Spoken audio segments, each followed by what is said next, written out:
Another endocrine gland, thyroid. Thyroid is the largest endocrine gland.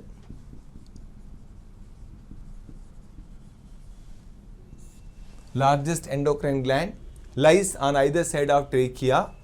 It is bilobed in human being, and those two lobes are connected to each other by connective tissue band called isthmus. And in each lobe there are several follicles. Those follicles are lined by cuboidal epithelium.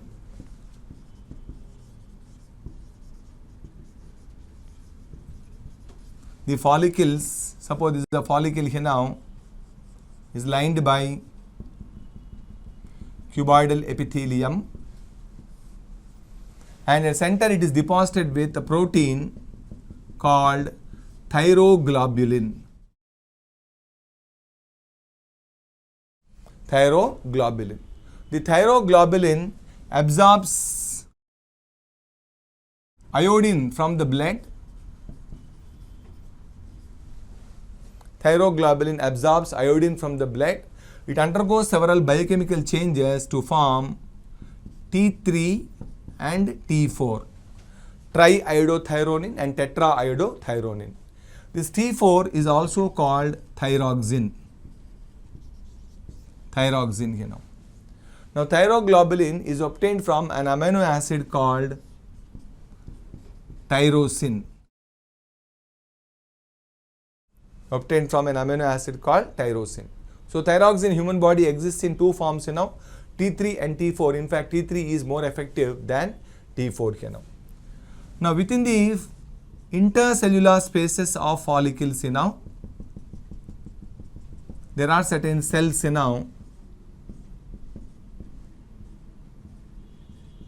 These cells are called parafollicular cells.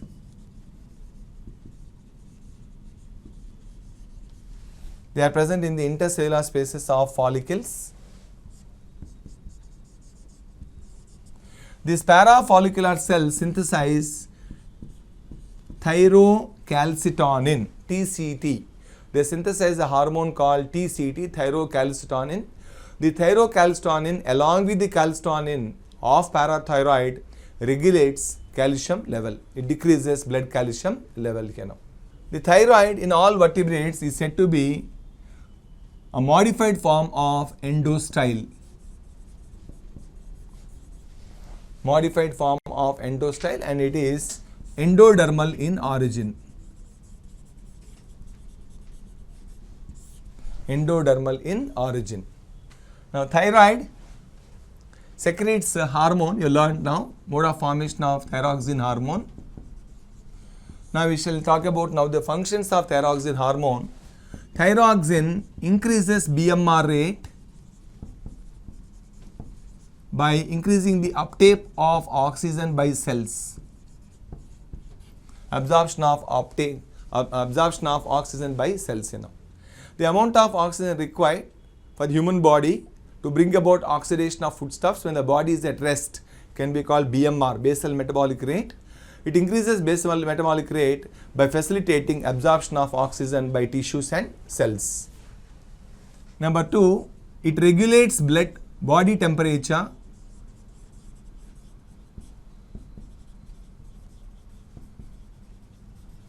Plays an important role in thermoregulation, because whenever there is oxidation of foodstuffs, heat is evolved, and that heat indirectly helps in regulating body temperature.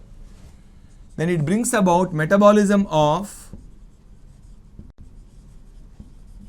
carbohydrates, proteins and fats. Brings about metabolism of carbohydrates, proteins and fats. Then it is also responsible for cellular growth, differentiation,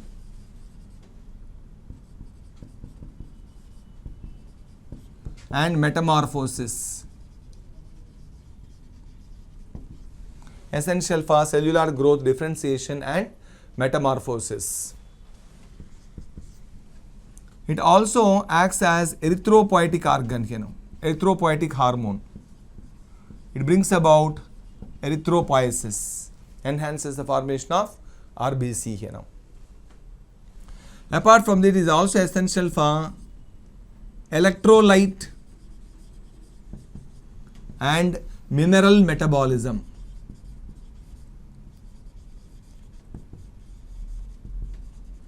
Electrolyte metabolism, mineral metabolism are also influenced by thyroxine hormone here now. Thyroxine is also essential for normal skeletal growth. Normal skeletal growth and growth of nerve tissue.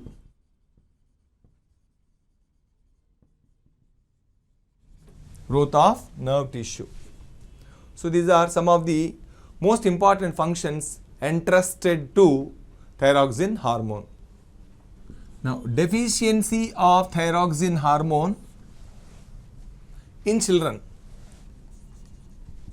results in a congenital anomaly called cretinism. Cretinism is a congenital hypothyroidism.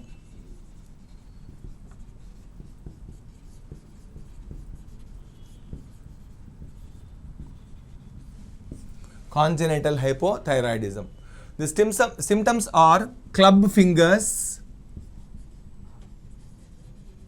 deformed bones, dry and wrinkled skin,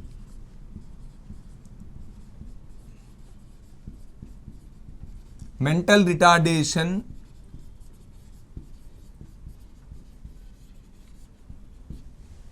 gaping mouth,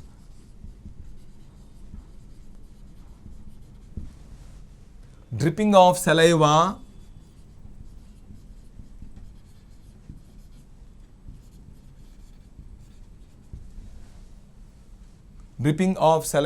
low IQ.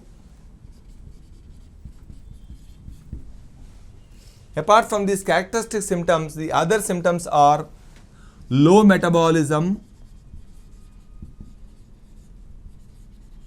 slow pulse rate, decreased heartbeat.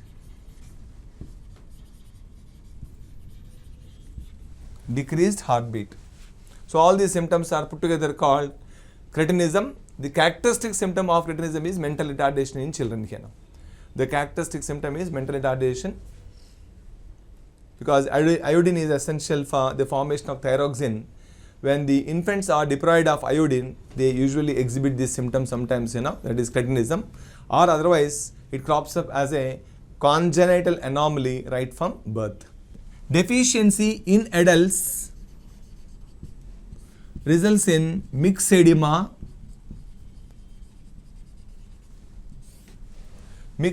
which is also called Gull's disease.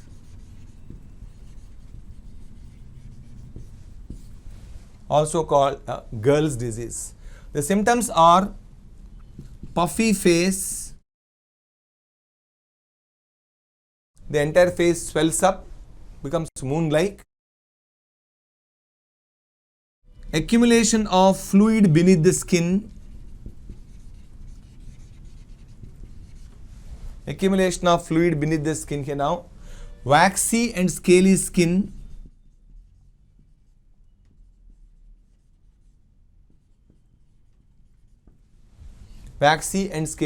here now, fissures on the skin.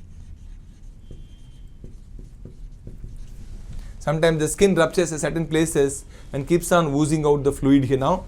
Then apart from these, all the other symptoms, as you find here, low metabolism, slow pulse rate, decreased heartbeat, cold intolerance are also noticed in the myxedema here now. Intolerance to cold and heat, obesity are also noticed in the myxedema here now. The characteristic symptoms of myxedema are swelling of the body, the puffiness of the face here now, fissures on the skin and oozing out of fluid through the fissures here now, characterized by all the other symptoms, accompanied by all the other symptoms like low metabolism, slow pulse rate, decreased heartbeat, intolerance to cold and heat. All are the symptoms of myxedema. which crops up in adults due to deficiency of thyroxine hormone.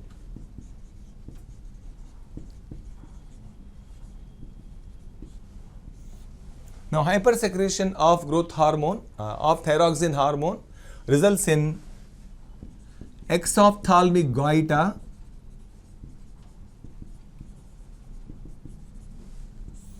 or Graves' disease. It is also called Basedow syndrome. Also called Basedow syndrome. Now, this is a kind of autoimmune disorder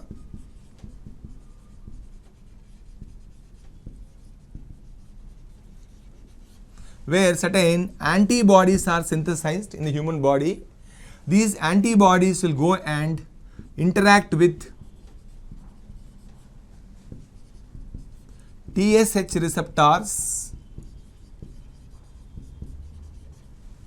The antibodies interact with the TSH receptors of thyroid gland and thereby ensure the secretion of more and more amount of thyroxine hormone here now.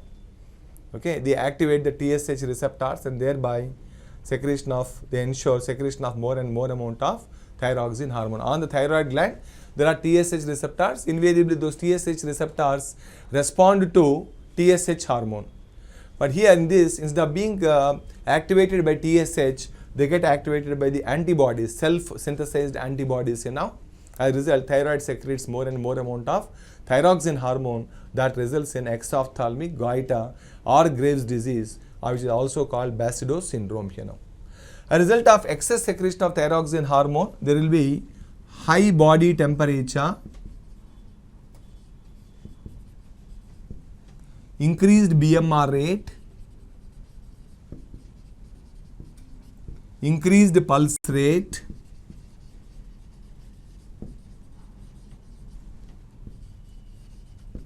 hyperexcitability,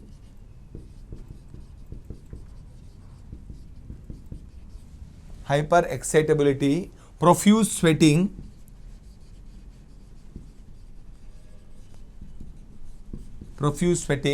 Apart from this, the characteristic symptom of this disease, protrusion of eyeballs. Hence, it is called exophthalmic goiter. The protrusion of eyeballs is due to accumulation of fluid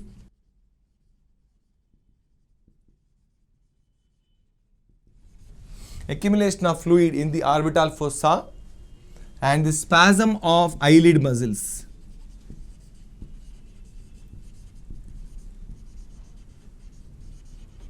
Spasm of eyelid muscles, as a result, eyes appear unwinking here now.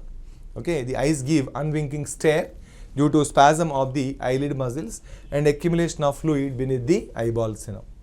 So these are the characteristic symptoms of this particular disease, exophthalmic goiter or Graves' disease or Basedow syndrome. And there is another disorder called endemic goiter.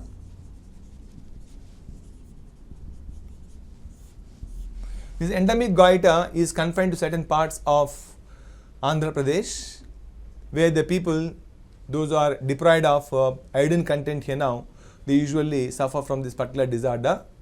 Usually the people living at high altitudes, not only in Andhra Pradesh, people living at high altitudes. High altitude, they don't get sufficient amount of iodine because the entire iodine present in the water gets washed away by the torrential waters. As people don't get iodine, they will be deprived of iodine. And due to deficiency of iodine here now and excess secretion of TSH hormone, the thyroid, instead of synthesizing thyroxine hormone, it multiplies through hypertrophy and hyperplasia, and thereby it causes swelling in the neck region, which is called endemic goiter here now. So in the absence of iodine, due to excess secretion of TSH hormone here now, thyroid increases in its size through hyperplasia and hypertrophy, and thereby causes an enormous growth in the neck region, which is called endemic goiter, which is rectified by surgery. Sometimes this endemic goiter is also noticed in euthyroidism. Normal thyroidism also, people suffer from endemic goiter here now. Okay. Hyperthyroidism also is noticed as one of the symptoms. Euthyroidism also it is noticed as one of the symptoms, that is called endemic goiter, Then another, the characteristic symptom of thyroxine hormone in lower animals like amphibians, okay, then lower vertebrates, amphibians and all that, deficiency of thyroxine hormone results in neoteny. That is, larva remains in the larval form throughout its life. It cannot give up larval characters. Okay, extension of the larval life due to deficiency of thyroxine can be called neoteny. The best example for neoteny is axolotl larva of amblyostoma. This amblyostoma is commonly called tiger salamander. It belongs to Urodila of class Amphibia. That amblyostoma has a larval stage called axolotl. Sometimes some of the axolotls living at high altitudes will be deprived of thyroxine hormone. Consequently, they cannot give up larval characters. They retain larval characters throughout their life and thereby exhibit a unique phenomena called neoteny.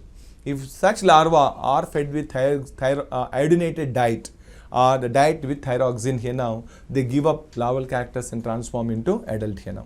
Sometimes neotenic larvae may exhibit pedogenesis. That is, they start reproducing like an adult called pedogenesis. So that is significance of the thyroid gland.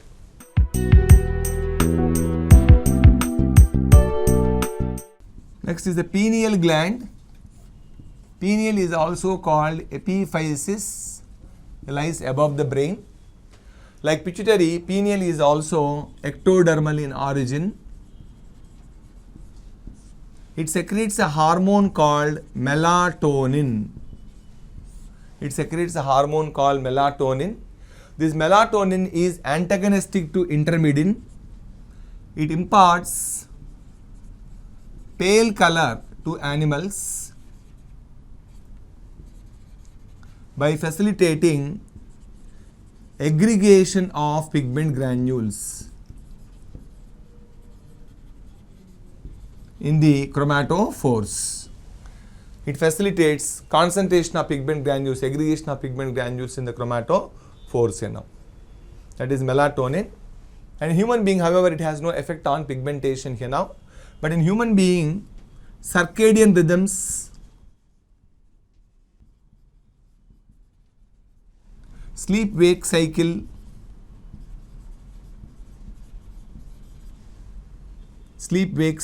ovulation,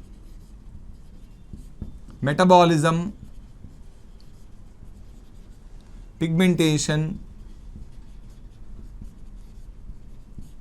are affected by the melatonin hormone. Circadian rhythms, sleep-wake cycle, ovulation, metabolism, pigmentation are affected by the melatonin hormone here now. The melatonin hormone is commonly called biological clock of endocrine system.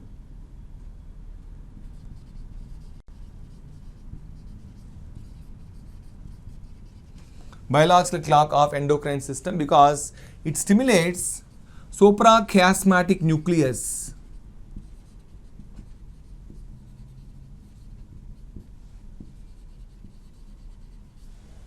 It stimulates suprachiasmatic nucleus of forebrain. In the forebrain region, cerebral hemisphere region, there is a structure called suprachiasmatic nucleus, So that in fact acts as a biological clock, By stimulating that suprachiasmatic nucleus, it renders the functions of biological clock of endocrine system here now.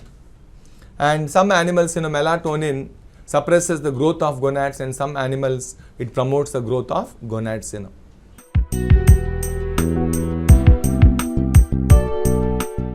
Now we'll talk about the parathyroid gland and its significance with regard to the secretions of hormones. The parathyroid gland in human being, there are two pairs of parathyroids, Two pairs of parathyroids on thyroid gland. Okay.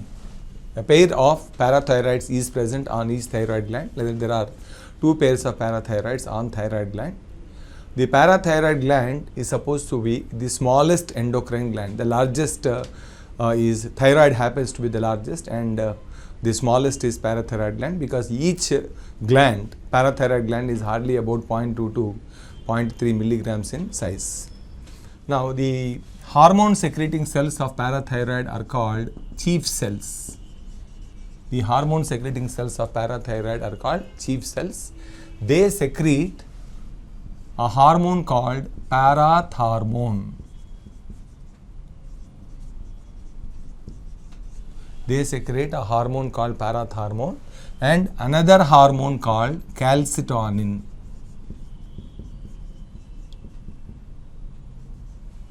Another hormone called calcitonin.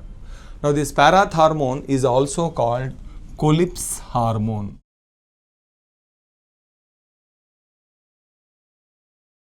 Parathormone is also called Collip's. That is important. AFMC, JIPMAR, AIMS, AEPMT point of view, it is also called Collip's hormone. Now the parathormone is hypercalcemic hormone. Hypercalcemic hormone. That is, it increases blood calcium level and decreases phosphorus level. So hypophosphatic hormone.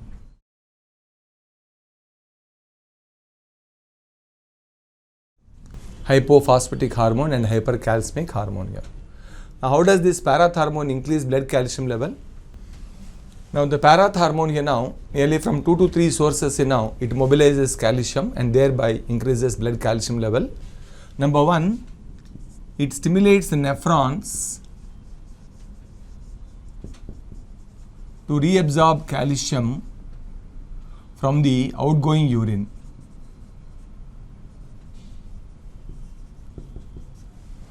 Okay, reduces elimination of calcium through urine, enables the nephrons to reabsorb calcium from the outgoing urine, and subsequently it increases blood calcium level.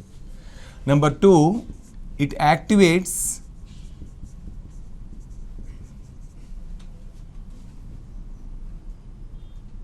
calcitrol, which is the active form of vitamin D.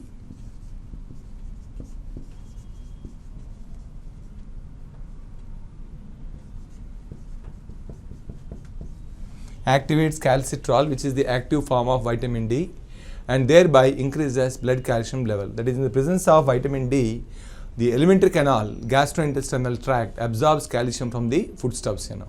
So unless there is vitamin D, alimentary canal cannot absorb calcium here now. So in the presence of calcitrol, which is the active form of vitamin D, the gut absorbs calcium from the foodstuffs here now. The next, number 3, it activates osteoclasts of bone. Activates osteoclasts of the bone and thereby mobilizes blood calcium level. Okay, it mobilizes the calcium from bone to blood and thereby increases blood calcium level. So from 3 sources it gets calcium from the human body here now. Number 1 from the nephron, number 2 from alimentary canal, and number 3 from the bones here now, by activating the osteoclasts. Hence it is called hypercalcemic hormone here now. Whereas this calcitonin along with thyrocalcitonin. Thyrocalcitonin you have learnt already. It is secreted by parafollicular cells of the thyroid here now. So thyrocalcitonin and calcitonin, both of them put together, they decrease blood calcium level here now. They decrease blood calcium level. That's why both of them are called hypocalcemic hormone, whereas parathormone is called hypercalcemic hormone here now. Now this hormonal, now deficiency of parathormone, we'll talk about the disorders that crop up due to hypersecretion and hyposecretion here now. Deficiency of parathormone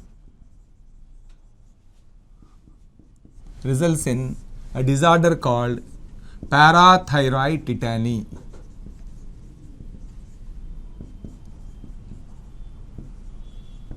Results in a disorder called parathyroid tetany here now. You know very well that calcium is essential for the normal muscle contraction. So when there is deficiency of calcium in the blood, all the muscles undergo spasm here now. There will be vigorous contraction of the muscles, like there will be pharyngeal spasm,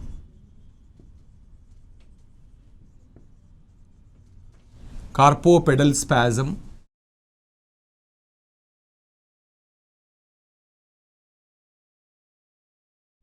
Okay, ptosis are some of the symptoms of parathyroid tetany here now. Okay, there will be contraction, vigorous contractions of the skeletal muscles. A kind of fits-like symptom is noticed in the people those are suffering from parathyroid tetany, where the pharyngeal spasm, carpopedal spasm, ptosis, etc. are noticed in the people laid up with parathyroid tetany. Then hypersecretion of parathormone results in osteitis fibrosa.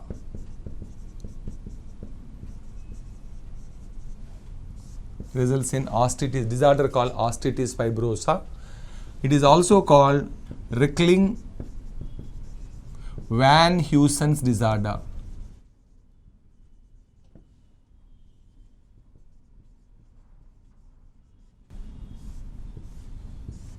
Rickling-Van Huysen's disorder. Osteitis fibrosa is also called Rickling-Van Huysen's disorder, hypersecretion. The symptoms of osteitis fibrosa are referred to as bones, moans, groans, stones.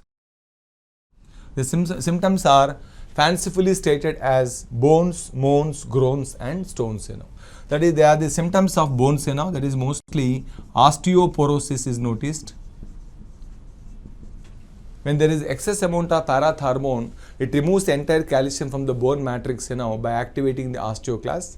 As a result, there will be demineralization of the bones, which is called osteoporosis. Then moans, certain psychological disorders are also noticed.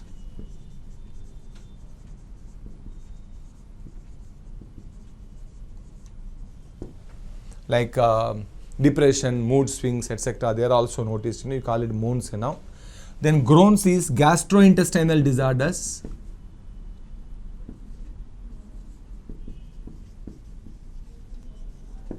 Gastrointestinal disorders like constipation, then abdominal pain, okay, indigestion, they are also noticed. Then stones, there will be due to excess secretion of calcium accumulation of calcium in the blood.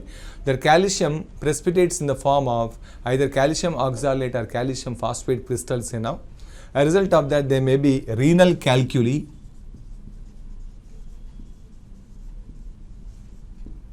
Renal calculi. Apart from that, that excess calcium may sometimes get deposited in the blood vessels and it may cause arteriosclerosis. It may cause arteriosclerosis. Then apart from this, there may be lung calcinosis.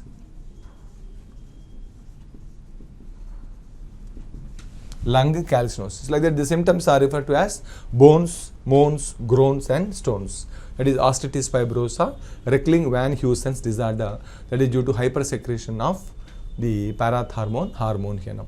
Parathyroid gland is present in all vertebrates except cyclostomes in fish. In cyclostomes in fish,